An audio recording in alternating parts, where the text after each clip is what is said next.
Me moe Raukura? Oh. Short answer, Carl. Me ngana. Kei te ahu o te Raukura.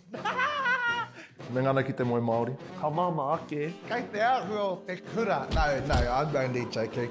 Ka he pai ti te rapena. Moea tau e hia ai. Kia au nei, Carl. Well, ko he ke i au te rā tikaunga. You can't help who you love. Aha kua tāna whakapapa. E pērā kau. Me moe i te tangata e tuwhera ana te ngākau ki te ahurea Māori. Ko te te o ngā whakatauki tō mātou iwi, ko te moe i te ringa raupa. Moea he ngākau whakapono. Hoi anō, me moe kia whakapono mai te ngākau. That's not for me, you know.